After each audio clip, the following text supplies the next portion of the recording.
नमामीशमीशाननिर्वाणरूपम् विभुं व्यापकं ब्रह्मवेदस्वरूपम् निजं निर्गुणं निर्विकल्पं निरीहम्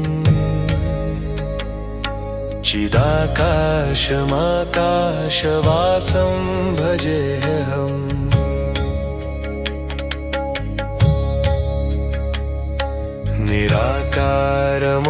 निराकारमोङ्कारमूलं तुरीयम्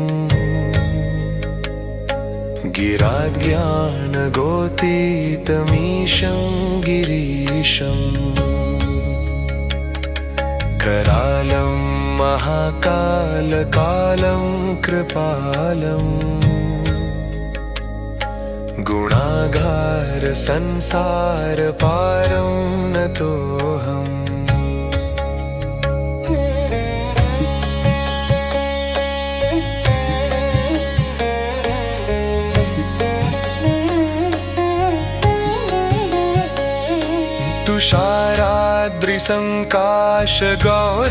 तुषाराद्रिसङ्काशगौरङ्गभीरम्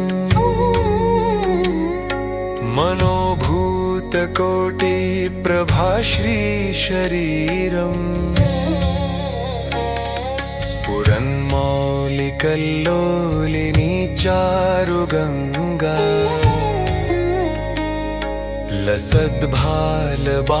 लसद्भालबालेन्दुकण्ठे भुजङ्गा चलत्कुण्डलं भ्रूसुनेत्रं विशालम् प्रसन्नाननं नीलकण्ठं दयालम् मृगाधीशचर्माम्बरं मुण्डमालम् प्रियं शङ्करं सर्वनाथं भजामि प्रचण्डं प्रकृष्टं प्रगल्भं परेशम् अखण्डं अजं भानुकोटिप्रकाशं त्रियशूलनिर्मूलनं शूलपाणिं भजेऽहं भवानीपतिं भावगम्यं कलातीतकल्याणकल्पान्तकारी सदा सज्जनानन्ददाता पुरारी चिदानन्दसन्दोहमोहापहारी प्रसीद प्रसीद प्रभो मन्मथारी न यावत् उमानाथ पादारविन्दम् भजन्ति ह लोके परे वानराणम् न तावत् सुखं शान्तिसन्तापनाशम् प्रसीद प्रभो सर्वभूताधिवासम् न जानामि योगं जपं नैव पूजां नतोऽहं सदा सर्वदा शम्भुतोऽभ्यं जराजन्म दुःखौघतातप्यमानं प्रभो पाहि आपन्नमामीश शम्भो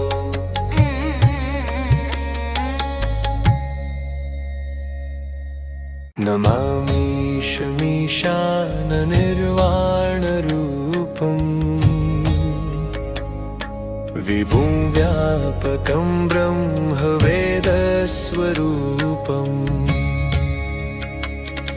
निजं निर्गुणं निर्विकल्पं निरीहम्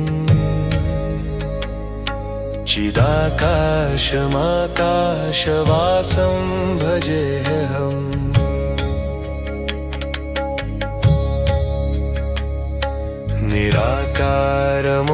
निराकारमोङ्कारमूलं तुरीयम् गिराज्ञानगोतीतमीशं गिरीशम् करालं महाकालकालं कृपालम् गुणागार संसार पारं नतोऽहम्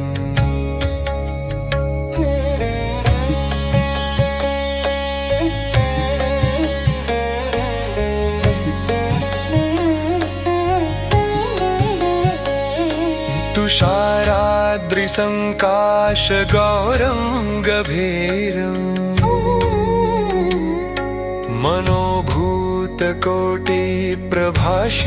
मनोभूतकोटिप्रभाश्रीशरीरम् स्फुरन्मौलिकल्लोलिनी चारुगङ्गा लसद्भालबालेन्दुकण्ठे भुजङ्गा चलत्कुण्डलं भ्रूसुनेत्रं विशालम् प्रसन्नाननं नीलकण्ठं दयालम् मृगाधीशचर्माम्बरं मुण्डमालम् प्रियं शङ्करं सर्वनाथं भजामि प्रचण्डं प्रकृष्टं प्रगल्भं परेशम् अखण्डं अजं भानुकोटिप्रकाशम् त्र्यशूलनिर्मूलनं शूलपाणिं भजेऽहं भवानीपतिं भावगम्यम् कलातीतकल्याणकल्पान्तकारी सदा सज्जनानन्ददाता पुरारि चिदानन्दसन्दोहमोहापहारि प्रसीद प्रसीद प्रभो मन्मथारि न यावत् उमानाथ पादारविन्दम् भजन्ति लोके परे वानराणम् न तावत् सुखं शान्ति सन्तापनाशम् प्रसीद प्रभो सर्वभूताधिवासम्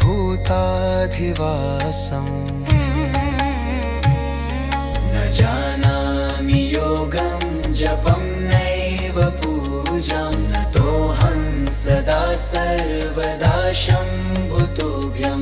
जराजन्म दुःखौगतातप्यमानं प्रभो पाहि आपन्नमामीश शम्भो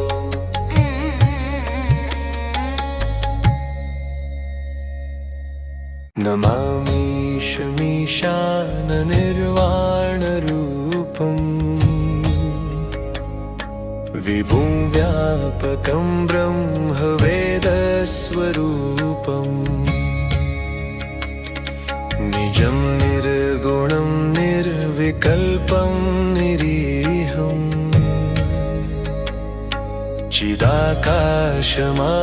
चिदाकाशमाकाशवासं भजेऽहम्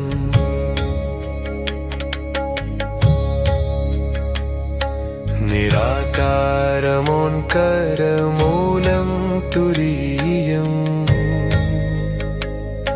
गिराज्ञानगोतीतमीशं गिरीशम् करालं महाकालकालं कृपालम् गुणागार संसार पारं नतोऽहम्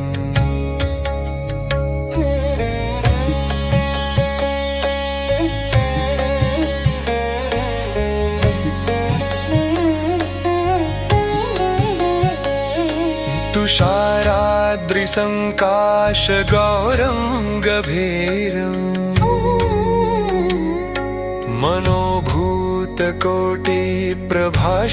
मनोभूतकोटिप्रभाश्रीशरीरम् स्फुरन्मौलिकल्लोलिनी चारुगङ्गा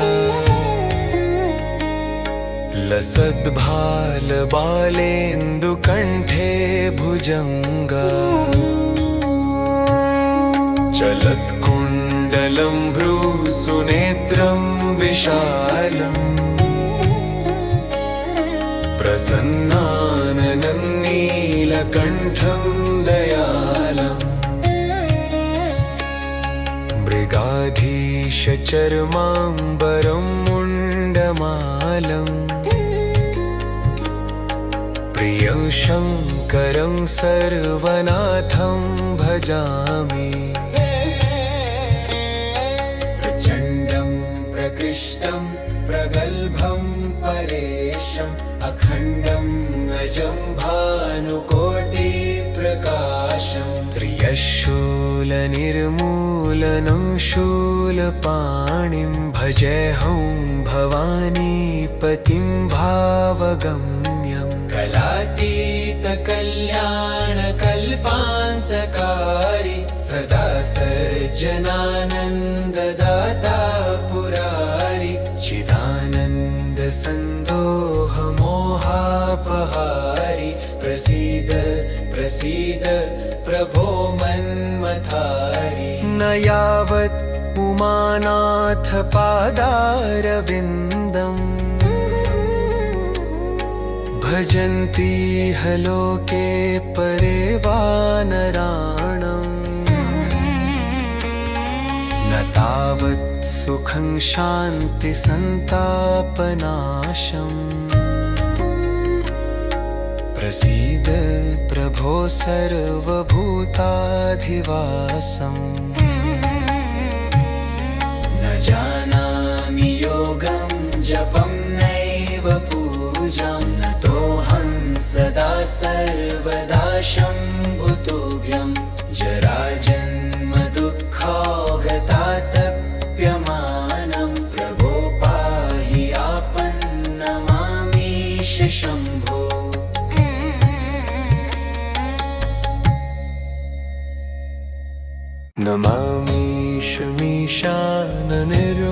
नमामीशमीशाननिर्वाणरूपम्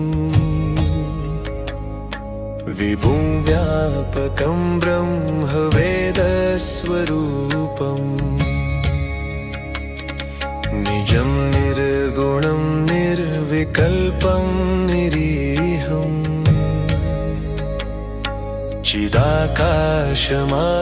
चिदाकाशमाकाशवासं भजेऽहम्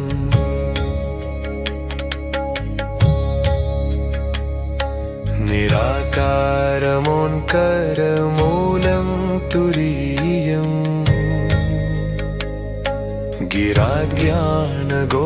गिराज्ञानगोतीतमीशं गिरीशम् करालं महाकालकालं कृपालम् गुणागार संसारपारं नतोऽहम्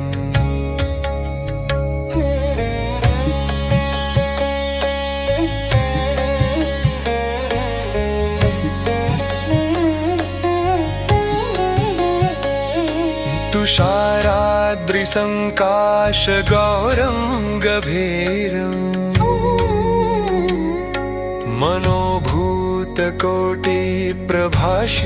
मनोभूतकोटिप्रभाश्रीशरीरम् स्फुरन्मौलिकल्लोलिनी चारुगङ्गा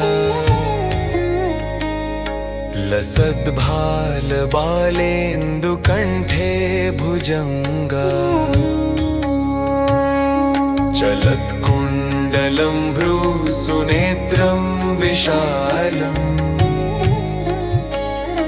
प्रसन्नाननं नीलकण्ठं दयालम् मृगाधीशचर्माम्बरं मुण्डमालम् प्रियं शङ्करं सर्वनाथं भजामि प्रचण्डं प्रकृष्टं प्रगल्भं परेशम् अखण्डं अजं भानुकोटिप्रकाशम् त्र्यशूल त्रियशूलनिर्मूलनं शूलपाणिं भजेऽहं भवानीपतिं भावगम्यं कलातीतकल्याणकल्पान्तकारी सदा सज्जनानन्ददाता पुरारि चिदानन्दसन्दोहमोहापहारि प्रसीद प्रसीद प्रभो मन्मथारि न यावत् उमानाथ पादारविन्दम् भजन्ति ह लोके परे वानराणाम् न तावत् सुखं शान्ति सन्तापनाशम् प्रसीद प्रभो सर्वभूताधिवासम्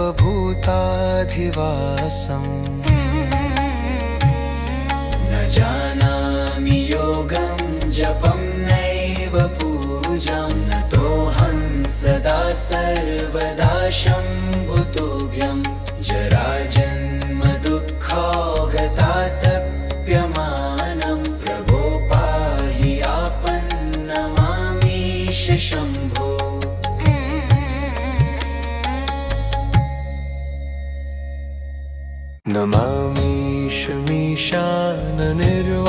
नमामीशमीशाननिर्वाणरूपम् विभुं व्यापकं ब्रह्मवेदस्वरूपम् निजं निर्गुणं निर्विकल्पं निरीहम्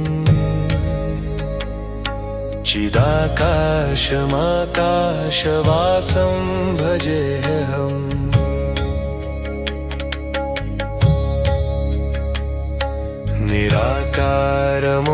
निराकारमोङ्कारमूलं तुरीयम् गिराज्ञानगोतीतमीशं गिरीशम् करालं महाकालकालं कृपालम् गुणागार संसारपारं नतोऽहम्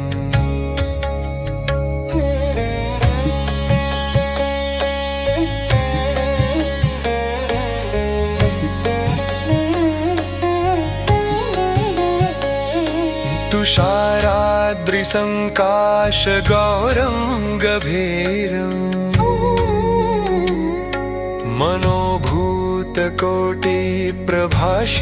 मनोभूतकोटिप्रभाश्रीशरीरम्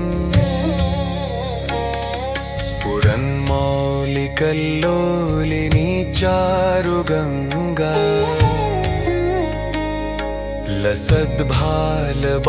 लसद्भालबालेन्दुकण्ठे भुजङ्गा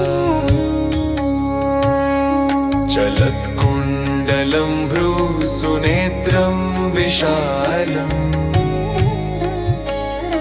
प्रसन्नाननं नीलकण्ठं दयालम् मृगाधीशचर्माम्बरं मुण्डमालम् प्रियं शङ्करं सर्वनाथं भजामि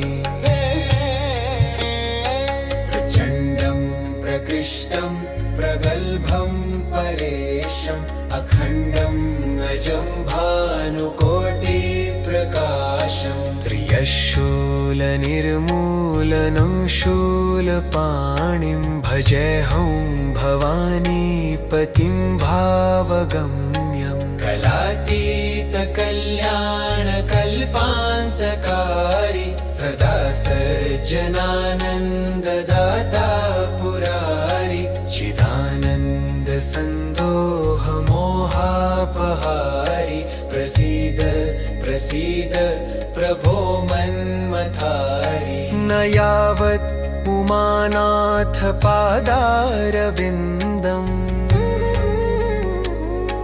भजन्ति ह लोके परे वानराणाम् न तावत् सुखं शान्ति सन्तापनाशम् प्रसीद प्रभो सर्वभूताधिवासम् न जानामि योगं जपं नैव पूजां नतोऽहं सदा सर्वदा शम्भुतोऽभ्यं जराजन्म दुःखौघतातप्यमानं प्रभो पाहि आपन्नमामीश शम्भो।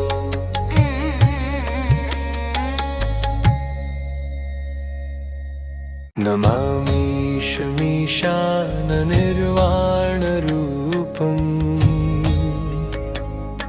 विभुं व्यापकं ब्रह्मवेदस्वरूपम् निजं निर्गुणं निर्विकल्पं निरीहम्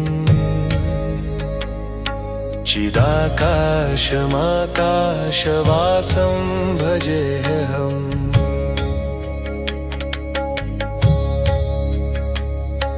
निराकारमोङ्कारमूलं तुरीयम्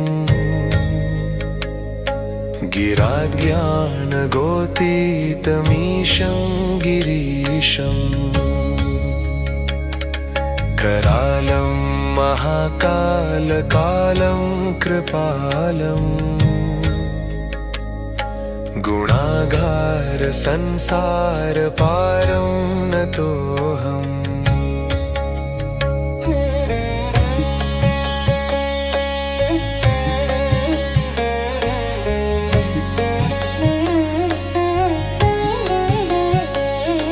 तुषाराद्रिसङ्काशगौरङ्गभीरम्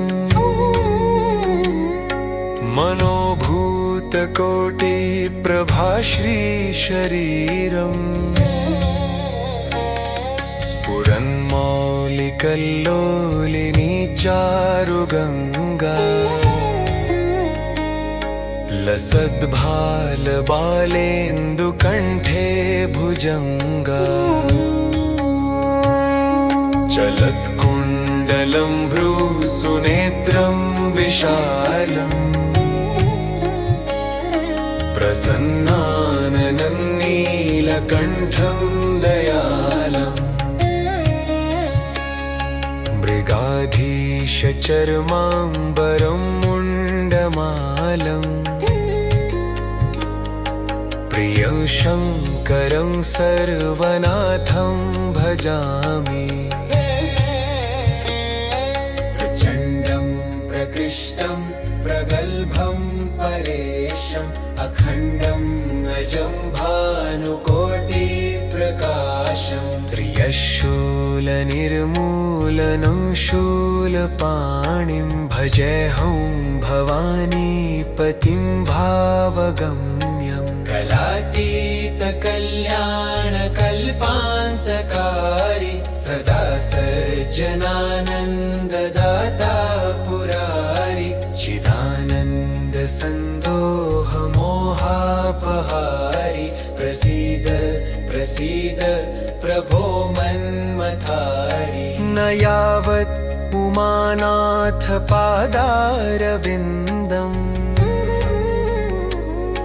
भजन्ति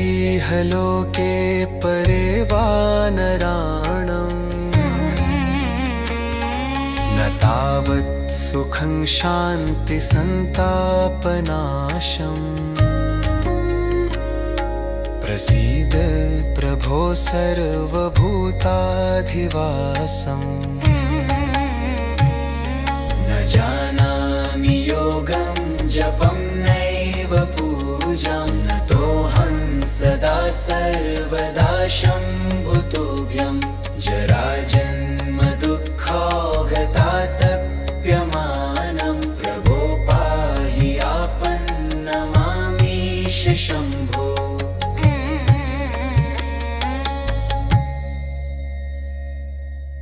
नमामीशमीशाननिर्वाणरूपम् विभुं व्यापकं ब्रह्मवेदस्वरूपम् निजं निर्गुणं निर्विकल्पं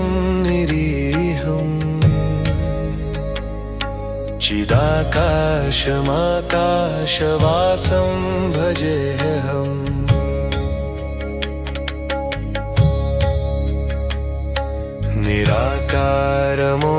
निराकारमोङ्कारमूलं तुरीयम्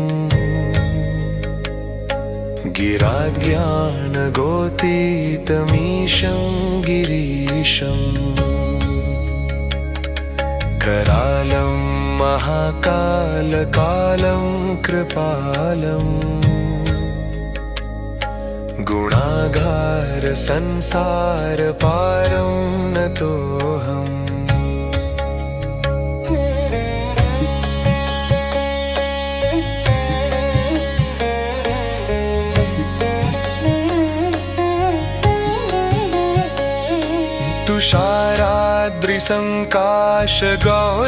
तुषाराद्रिसङ्काशगौरङ्गभीरम्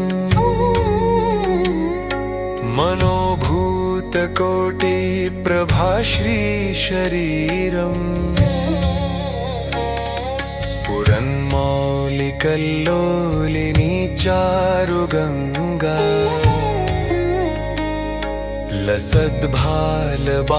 लसद्भालबालेन्दुकण्ठे भुजङ्गा चलत्कुण्डलं भ्रूसुनेत्रं विशालम् प्रसन्नाननं नीलकण्ठं दयालम् मृगाधीशचर्माम्बरं मुण्डमालम् प्रियं शङ्करं सर्वनाथं भजामि प्रचण्डं प्रकृष्टं प्रगल्भं परेशम् अखण्डं अजं भानुकोटिप्रकाशम् त्रियशूलनिर्मूलनं शूलपाणिं भजेऽहं भवानीपतिं भावगम्यम् कलातीतकल्याणकल्पान्तकारी सदा सज्जनानन्ददाता पुरारि चिदानन्दसन्दोहमोहापहारि प्रसीद प्रसीद प्रभो मन्मथारि न यावत् उमानाथ पादारविन्दम् भजन्ति लोके परे वानराणम् न तावत् सुखं शान्तिसन्तापनाशम् प्रसीद प्रभो सर्वभूताधिवासम् न जानामि योगं जपं नैव पूजां नतोऽहं सदा सर्वदा शम्भुतोऽभ्यं जराजन्म दुःखौघतातप्यमानं प्रभो पाहि आपन्नमामीश शम्भो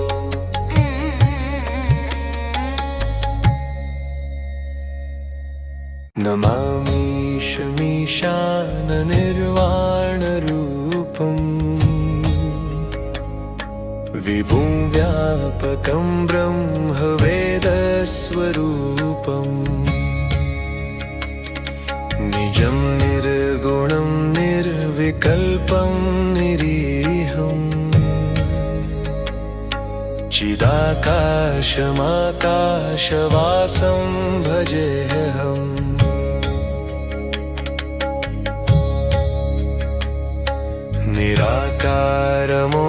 निराकारमोङ्कारमूलं तुरीयम् गिराज्ञानगोतीतमीशं गिरीशम् करालं महाकालकालं कृपालम्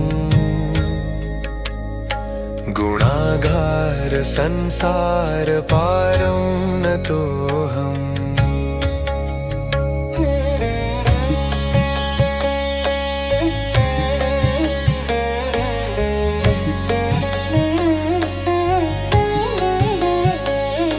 तुषारा शेषाद्रिसङ्काशगौरं गभीरम्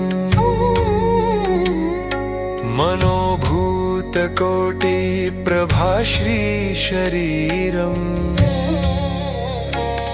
स्फुरन्मौलिकल्लोलिनी चारुगङ्गा लसद्भालबालेन्दुकण्ठे भुजङ्गा